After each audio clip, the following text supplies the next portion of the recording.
오늘 우리 함께 살펴볼 하나님의 말씀은 베드로후서 1장입니다. 베드로후서 1장 16절부터 19절까지 우리 천천히 함께 읽겠습니다. 우리 주 예수 그리스도의 능력과 강림하심을 너희에게 알게 한 것이 교묘히 만든 이야기를 따른 것이 아니요 우리는 그의 크신 위엄을 친히 본 자라. 지극히 큰 영광 중에서 이러한 소리가 그에게 나기를 이는 내 사랑하는 아들이요 내 기뻐하는 자라 하실 때에 그가 하나님 아버지께 존귀와 영광을 받으셨느니라. 이 소리는 우리가 그와 함께 거룩한 산에 있을 때에 하늘로부터 난 것을 들은 것이라.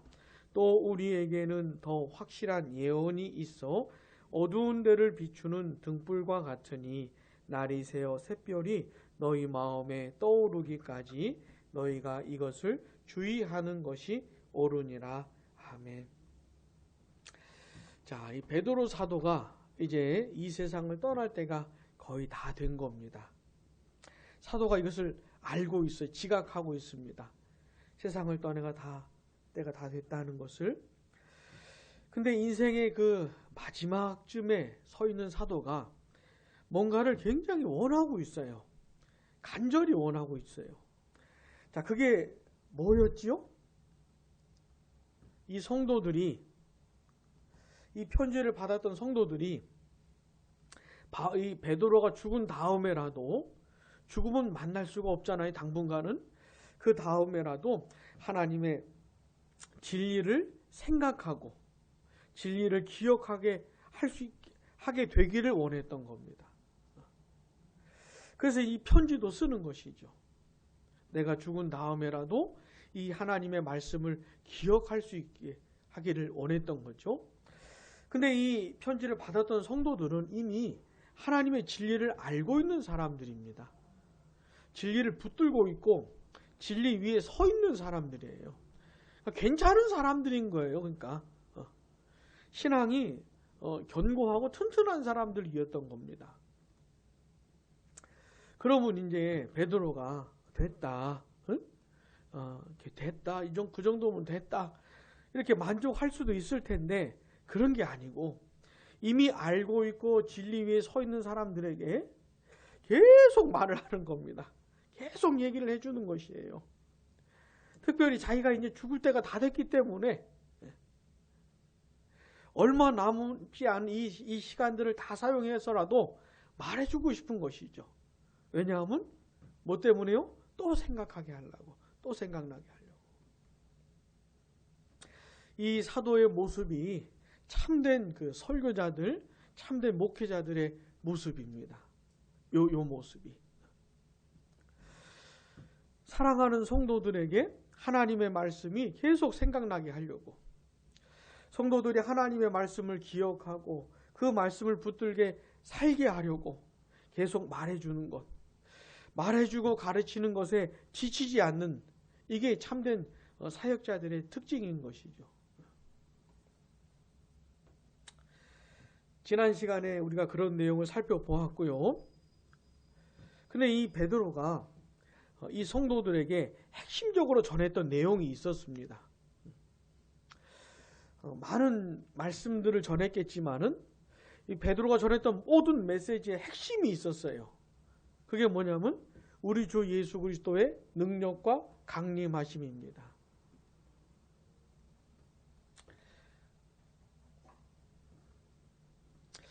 본문 16절, 본문 16절 상반절을 보시면 같이요. 우리 주 예수 그리스도의 능력과 강림하심을 너희에게 알게 한 것이. 아멘. 사도 베드로가 이 성도들에게 알게 했다는 겁니다. 뭘요? 우리 주 예수 그리스도의 능력과 강림하심. 강림이 뭐죠? 강림하셨다는 게 뭐예요? 오셨다는 거죠. 이게 말이 어려워요, 말이. 그러니까 오셨다는 거예요. 그냥 영어로 하면 coming입니다. coming. 왔다는 것이에요. 예? 자, 베드로가 전했던, 베드로뿐만이 아니고 모든 사도들이 전했던 메시지의 핵심은 예수 그리스도입니다. 예수가 그리스도라는 것이에요. 예수님이 그리스도라는 겁니다. 예수님은 온 우주 만물을 창조하신 그 하나님 아버지가 어떤 분이신지를 가르쳐 주신 분이에요. 하나님 아버지의 뜻과 하나님 아버지가 하신 일들을 가르쳐 주신 분입니다. 하나님 아버지의 마음이 뭔지, 원하시는 게 뭔지를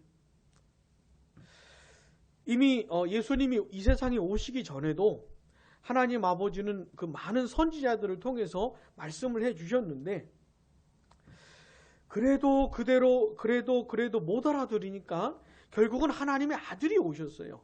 예수님이 오셔서 그 하나님을 가르쳐 주신 겁니다. 이걸 예수님이 선지자로 오셨다고 하는 것이에요. 선지자 역할이라고 하는 겁니다. 뿐만 아니라 예수님은 이 하나님의 말씀을 깨닫게 해주신 분이세요. 하나님의 말씀의 참된 뜻이 뭔지를 가르쳐 주신 분. 그 예수님이 그리스도라고 하는 그 한 가지 내용입니다. 그리고요, 예수님이 하나님의 백성들의 죄를 해결하기 위해서 온갖 고난을 당하시고 십자가에서 죽임을 당하셨습니다. 우리 아까 찬송했던 것처럼 십자가에 못 박혀 죽임 당하신 예수님이 그리스도이신 것이에요. 왜 그렇게 고난을 당하시고 왜 그렇게 죽임을 당하셨는가? 아니, 죄는 한 번도 지은 적이 없는 분이 왜 그렇게 비참하게 처절하게 죽임을 당하셨는가?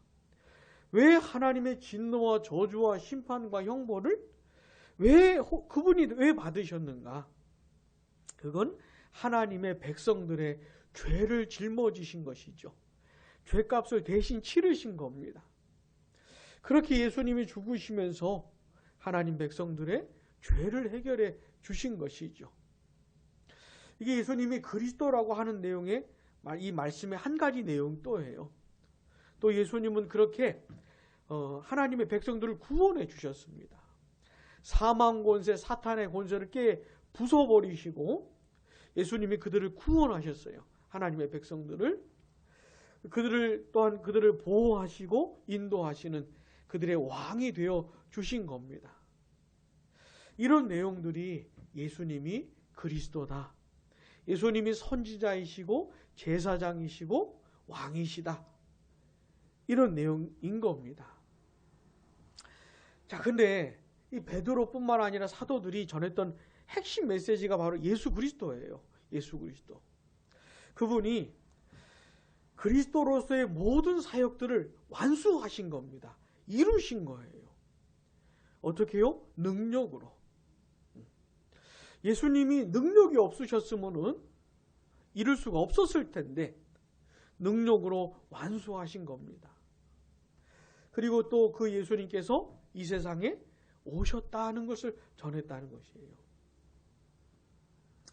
우리가 베드로에게 배울 점이 바로 이건 베드로뿐만 아니라 모든 사도들에게 배워야 될 점이 뭐냐면 그들이 뭘 전했는가를 눈여겨봐야 되는 것이에요. 도대체 사도들이 뭘 전했는가? 뭘 가르치고 뭘 선포했는가? 그 핵심이 예수 그리스도였던 겁니다. 그래서 이 사도들을 따라가는 사도들의 가르침 위에 세워진 교회는 똑같이 하는 것이에요. 또 예수 그리스도를 전하는 것이에요. 맨날 예수 그리스도를 전하는 것이에요. 항상 예수 그리스도를 전하는 것이에요. 이게 핵심 메시지이기 때문에. 자, 교회에서 어떤 메시지가 계속 들려야 될까요? 예수 그리스도가 계속 들려야 되는 것이죠. 자, 한번 권사님 생각을 해보셔요. 물론 이제 그렇다고 매 설교마다 예수 그리스도만 전하는 것은 아니고 예수 그리스도를 전하고 또 예수 그리스도의 그 은혜 위에 또 펼쳐지는 풍성한 내용들도 전하기는 하는데 한번 생각을 해보세요. 사도들이 전했던 메시지를 맨날 전하면 전하는 사람이나 듣는 사람이나 어떻게 했어요?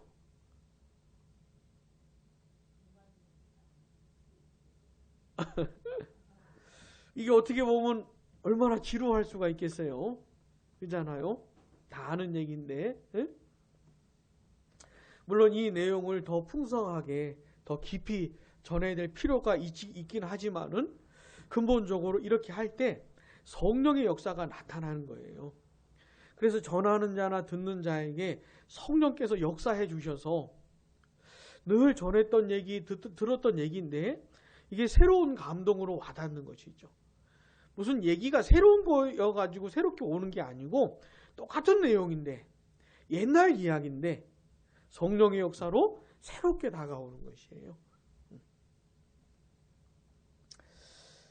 이게 이제 베드로가 이렇게 했다는 겁니다. 그런데 이 예수 그리스도의 이야기를 베드로가 전했을 때 굉장한 확신을 가지고 전했어요. 확신을 가지고. 근데 이 확신 있게 전했던 근거가 있었습니다. 예수 그리스도의 능력과 강림하심을 아주 확신 있게 전했던 근거가 있었는데, 자, 본문 16절 하반절 같이요. 교묘히 만든 이야기를 따른 것이 아니요 크신 위엄을 친히 본 자라. 아멘. 교묘히라고 하는 건 영리하게 이런 뜻이에요. 아주 기발하게 뭐 이런 뜻입니다. 그렇게 만든 이야기가 아니라는 것이에요. 예수 그리스도 이게 실제로 계셨던 분이 아닌데 머리 좋은 누가 굉장히 기발한 어떤 사람이 만들어낸 얘기가 아니라는 것이에요. 만약에 만들어낸 얘기라면 확신 있게 전할 수가 없겠죠. 우리 권사님 요즘 드라마 많이 보셔요? 드라마를 보면은 소재가 굉장히 다양해지는 것 같아요. 소재도 굉장히 다양해지고 옛날 드라마하고는 많이 좀 다른 것 같아요. 굉장히 뭐라 그럴까 상상력도 많이 동원이 되는 것 같고 왜 그런가 하고 물어봤더니 요즘은 웹툰이 뭔지 아세요? 웹툰을 가지고 많이 만드나 봐요, 드라마를. 그러니까 이게 다양해지는 것 같아요. 응? 그러니까 예수 그리스도는 그런 식으로 만들어낸 얘기가 아니라는 겁니다. 만약에 그런 식으로 만들어낸 얘기라면 어떻게 확신을 가지고 전했겠어요? 어떻게 목숨을 걸고 전했겠어요? 무슨 드라마 같은 얘기라면 거기다 뭘 목숨을 걸겠어요? 응? 근데 사도 베드로나 또 다른 사도들은 목숨을 걸고 전했던 겁니다. 또 그 이후에 등장하는 많은 믿음의 선배들도 목숨을 걸고 예수 그리스도를 전했던 것이에요. 왜냐하면 그게 누가 만들어낸 얘기가 아니기 때문에 그런 겁니다. 자, 베드로는 있잖아요. 예수님을 직접 본 사람이었어요. 우리는 그의 크신 위엄을 친히 본 자라. 봤기 때문에 전했다는 것이에요. 자, 이 베드로가 본 걸 전했으니까 얼마나 확실하겠어요. 자, 우리 마태복음 17장 한번 보겠습니다.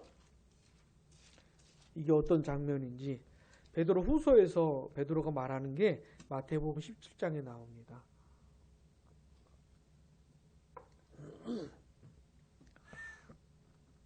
마태복음 17장 1절부터 보시면 엿새 후에 예수께서 베드로와 야고보와 그 형제 요한을 데리시고 따로 높은 산에 올라가셨더니. 자, 호사님, 예수님의 제자가 몇 명이었어요? 12명이었잖아요. 12명이었잖아요. 근데 중요한 때는 3명만 데려가시거든요. 왜 그럴까요? 아니 12이 다 예수님 제자 아니에요? 근데 왜 중요할 때 이 3사람만 갈까요? 제자들 중에서도 예수님과 더 긴밀한, 더 특별한 관계를 가진 사람들이 있었던 걸로 보입니다. 하여튼 중요할 때는 이 베드로, 야고보, 요한이 가요. 자, 올라갔는데 그 높은 산에서 예수님이 변해버린 겁니다. 너무나 영광스럽게.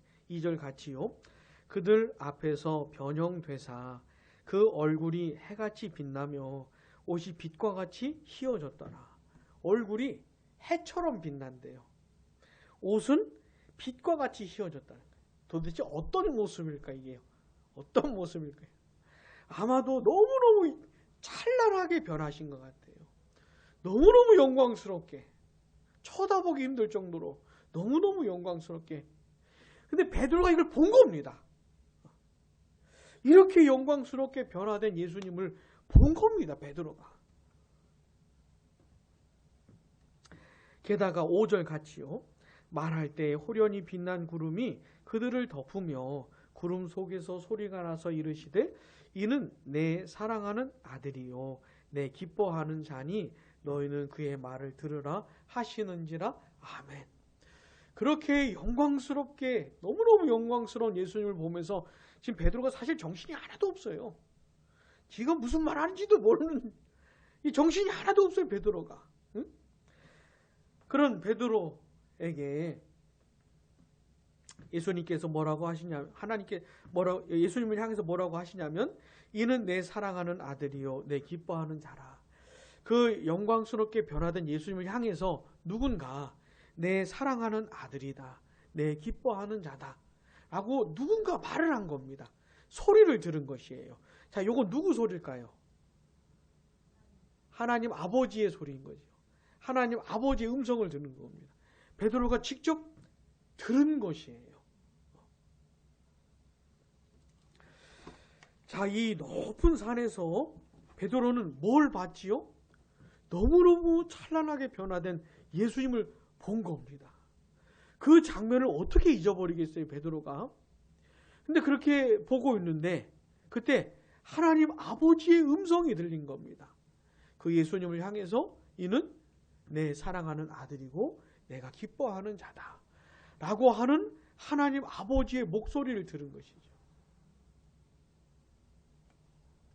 지금 사도 베드로가 이 얘기를 하고 있는 것이에요. 이 얘기를. 다시 베드로후서 1장으로 가보시면 우리는 그의 크신 위엄을 친히 본 자다. 그러니까 너무너무 확신 있게 말을 하는 것이죠. 그러면서 마태복음 17장 얘기를 17절 18절에서 이렇게 하는 겁니다. 보시면 지극히 큰 영광 중에서 이러한 소리가 그에게 나기를 같이요. 이는 내 사랑하는 아들이요 내 기뻐하는 자라 하실 때에 그가 하나님 아버지께 존귀와 영광을 받으셨느니라. 자, 사도 베드로가 그 소리 있잖아요. 내 사랑하는 아들이고 내 기뻐하는 자라고 하는 그 소리가 하나님 아버지의 목소리였다고 해석을 하는 것이죠. 지금 그 목소리가 하나님 아버지의 목소리라고. 그렇게 하면서 하나님 아버지께서 그 아들 예수님을 존귀와 영광을 받게 했다고 하는 겁니다. 18절도 같이요. 이 소리는 우리가 그와 함께 거룩한 산에 있을 때에 하늘로부터 난 것을 들은 것이라. 아멘. 자, 베드로가 이 성도들에게 계속해서 전했던 핵심 메시지가 뭐였습니까? 예수 그리스도의 능력과 강림하심이었어요. 예수 그리스도였어요. 근데 베드로가 예수 그리스도를 전할 때는 너무너무 큰 확신을 가지고 전했던 겁니다. 이게 진짜인지 가짜인지 애매한 걸 전한 게 아니고 확실한 걸 전한 것이에요. 자, 근데 그 근거가 뭐지요? 경험이었던 겁니다. 자기 경험. 자기 눈으로 봤거든요, 예수님을. 너무너무 영광스럽게 변한 모습을 봤거든요. 하나님 아버지 목소리 들었거든요. 이 경험에 근거해서 예수님을 전했기 때문에 너무너무 확신 있게 전했던 것이죠. 고생 한번 생각해 보세요. 저 같은 설교자가 예수 그리스도를 전하는데 예수님이 오셨던 것 같아요. 십자가에서 죽으셨는지 참 그런 것 같아요. 뭐 잘은 모르겠지만 그런 것 같아요. 이런 식으로 전을 하면 듣는 사람이 어떻게 되겠어요? 본인도 확신하지 못하는 얘기를, 에? 이거 얼마나 난감하겠습니까? 근데 베드로는 큰 확신을 가지고 전할 수밖에 없었어요. 왜냐하면 봤거든요. 들었거든요. 경험했거든요. 자, 그런데 그렇다면 이보다 더 확신 있게 전할 수 있을까요? 자기가 보고 들은 이 경험보다, 예수 그리스도를 전할 때 이 경험보다 더 확실한 근거가 있을 수 있을까요? 근데 오늘 본문에서는 있다는 거예요. 있다는 겁니다. 아니, 어떻게 내가 눈으로 직접 봤는데 귀로 들은 것보다도, 보고 들은 것보다 더 확실한 근거가 있다고 말을 하는 것이에요. 예수 그리스도에 대한 더 확실한 근거. 자, 본문 19절 상반절 같이요. 또 우리에게는 더 확실한 예언이 있어. 아멘. 더 확실한 게 있다는 것이에요. 아니, 어떻게 자기 경험보다도 더 확실한 근거가 있을 수 있는가? 있다는 겁니다. 있다는 거예요. 그게 뭐지요? 예언이라는 거예요. 더 확실한 예언. 자, 이게 뭘까요? 여기서 말하는 더 확실한 예언이 뭘 가리키는 걸까요? 그게 뭐냐면 구약 성경입니다. 구약 성경. 구약 성경인 것이에요. 그러니까 구약 성경이 베드로가 보고 들은 것보다도 더 확실한 근거라는 것이에요. 자, 누가복음 24장 한번 보겠습니다. 예수님이 부활하시고 나서 승천하시기 전에 이런 말씀을 해주셨어요. 누가복음 24장 44절. 24장 44절 같이 읽어보겠습니다. 또 이르시되 내가 너희와 함께 있을 때에 너희에게 말한 바 곧 모세의 율법과 선지자의 글과 시편에 나를 가리켜 기록된 모든 것이 이루어져야 하리라 한 말이 이것이라 하시고 아멘. 자, 나를 가리켜, 예수님 자신을 가리켜서 하는 겁니다. 예수님을 가리켜 기록된 모든 것이 이루어져야 한다. 그러니까 예수님을 가리켜 기록된 것이 있다는 것이죠. 어디에요? 모세의 율법과 선지자의 글과 시편에. 자, 모세의 율법은 이건 이제 율법서라고 보고요. 선지자들의 글은 이 선지서라고 보고, 시편은 시가서라고 보면, 옛날에 지금 우리가 보는 이 구약 성경, 이 역사서도 사실은 히브리어 성경에서는 선지서로 들어가요. 선지서. 그러니까 모세의 율법, 선지자의 글, 시편은 구약 성경 전체를 말하는 겁니다. 그러니까 구약 성경에 어떤 얘기가 들어있다는 거죠? 예수님을 가리켜 기록된 내용이 있다는 거예요. 장차 그리스도로 오실 예수님에 대해서 구약 성경에서 말을 하고 있다는 겁니다. 이게 예수님이 가르쳐 주신 거예요. 자, 예수님부터 구약 성경을 어떻게 해석했냐면 예수님 자신에 대한 내용이 기록된 것으로 해석을 한 겁니다. 예수님부터 구약 성경을 보고 예수님 자신에 대한 얘기를 할 수가 있었던 것이에요. 뿐만 아니고 사도 바울이나 베드로 다 구약 성경을 가지고 예수 그리스도를 전했습니다. 구약 성경의 어떤 내용을 쭉 읽고 나서 이게 바로 예수 그리스도를 말하는 것이다. 이런 식으로 설명을 한 것이에요. 요 구약 성경이 더 확실한 근거라고 하는 겁니다. 더 확실한 근거.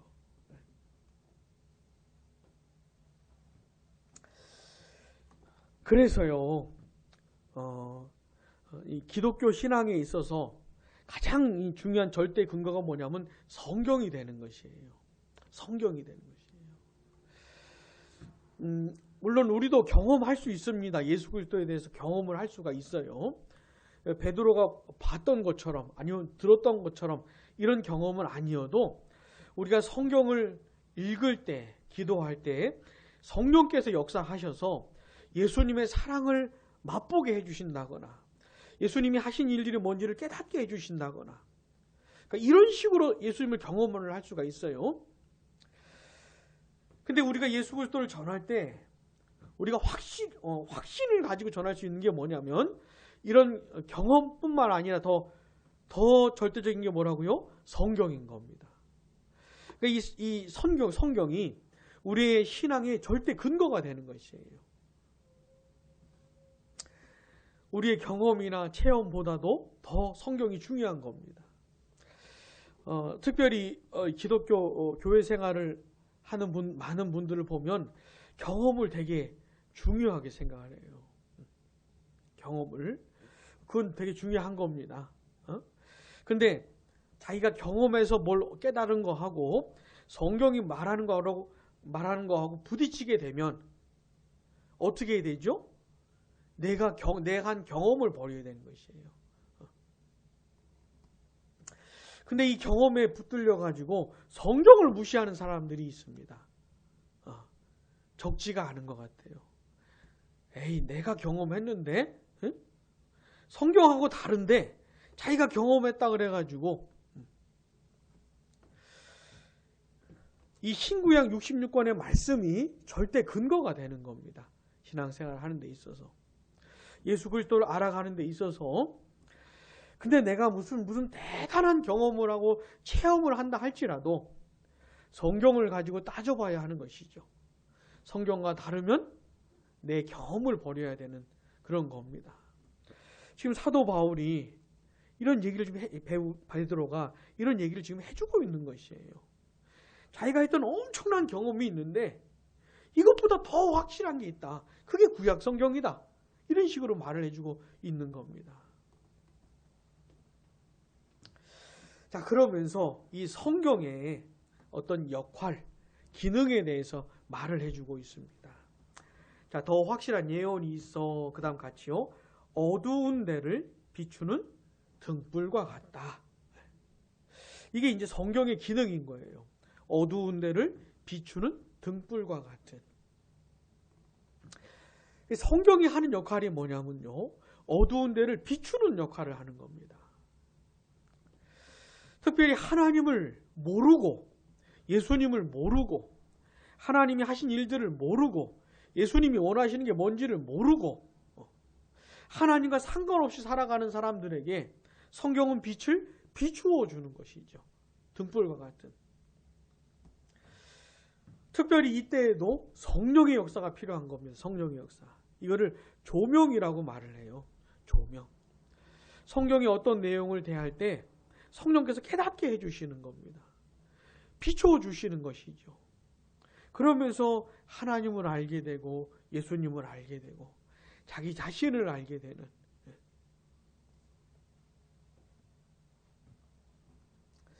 이게 굉장히 중요한 성경의 역할입니다. 굉장히 중요한.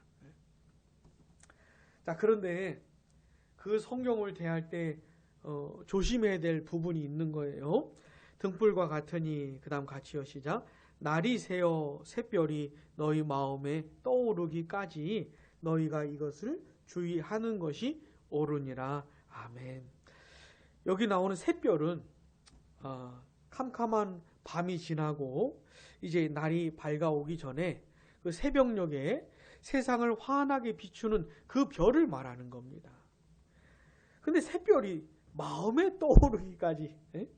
아니, 저 하늘에 떠올라야 되는데 왜? 그러니까 이게 무슨 뜻이냐면 하나님의 말씀의 그 뜻이 확실하게 드러날 때까지, 이 성경의 뜻이 확실하게 알게 되기까지, 그때까지 주의하는 것이 옳다라고 하는 겁니다. 이게 이제 성경을 대하는 태도인 것이에요. 이 신구약 66권의 말씀은 사실 우리가 정확히 그 내용을 알기 어려운 여러 가지 요소들이 있습니다. 많은 요소들이 있어요.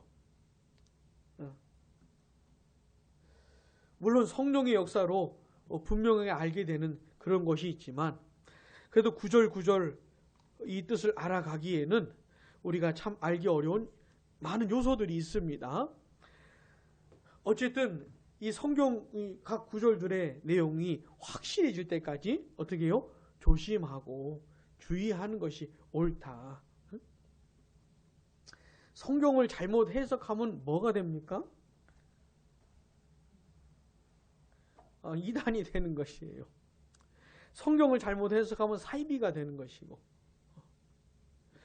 성경을 안 읽는 게 아니고, 안 보는 게 아니고, 해석 안 하는 게 아니고, 잘못하니까 문제인 거예요. 잘못하니까. 또 이 성경을 잘못 해석하는 사람들은 또 고집이 또 왜 그렇게 센지 몰라요. 잘 안 고치려고 그래. 잘 안 바꾸려고 그래요. 아니 뭐 어느 누가 이 신구약 66권 전체 내용을 누가 온전히 알겠습니까? 응? 그러나 이 교회의 역사를 보면 성경을 잘 바르게 해석한 분들이 있어요. 그분들이 써놓은 책들이 있고, 그러니까 그런 것들을 도움받아 가지고 또 성경을 해석할 수 있는 여러 것들을 가지는 도움을 받아서 그래서 조심스럽게 해석해 나가는 겁니다.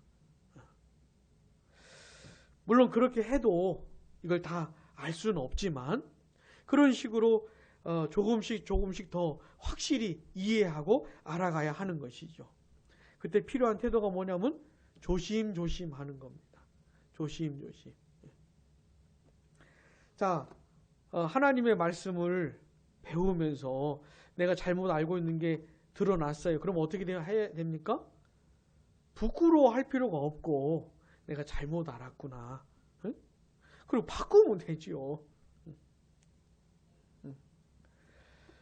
이걸 바꾸기가 힘들어하는 사람이 얼마나 많은지 몰라요.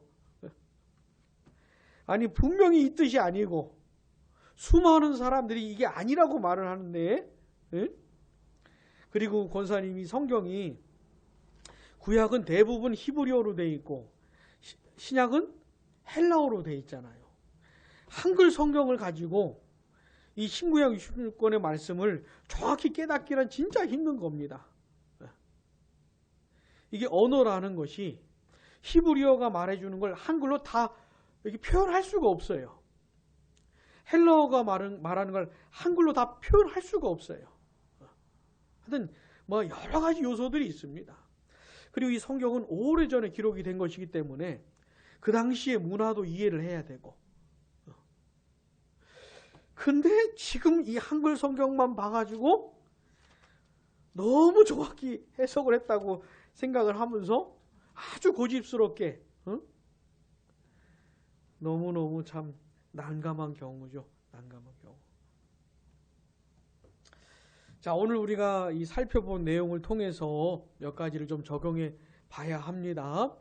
자, 우리 양무리 교회에서 계속 전해져야 될 내용이 뭘까요? 예수 그리스도입니다. 예수 그리스도가 딱 빠지면 아무것도 없는 것이에요. 그거는 그냥 이방 종교랑 뭐 별반 다를 게 없는 겁니다. 우리 양무리 교회 강단에서 예수 그리스도의 메시지, 예수 그리스도가 계속해서 전해질 수 있도록 전하는 자나 듣는 자나 예수 그리스도를 더 깊이 알아갈 수 있도록 그리스도를 전하고 듣는 일에 있어서 지치지 않도록 기도를 많이 해주셔야 됩니다. 자, 이 신구약 66권의 말씀이 가장 절대적인 근거예요. 우리 신앙과 삶에. 그래서 신구약 66권의 말씀을 계속 전하고 배워야 되는 거예요. 이 성경 본문을 보다 더 정확히 알아가기 위해서 애를 써야 되는 겁니다. 그때 필요한 게 뭐냐면 성령의 역사죠. 성령의 역사. 그래서 우리 양무리 교회에서 성령의 역사가 나타나도록, 성령의 역사가 놀랍게 나타나도록, 그래서 우리 성도들이 하나님의 말씀을 깨닫는 기쁨, 이 하나님의 진리 위에 붙들림 바 되는 그런 삶을 살게 될 수 있도록 기도를 꼭 해 주시기 바랍니다. 기도하겠습니다.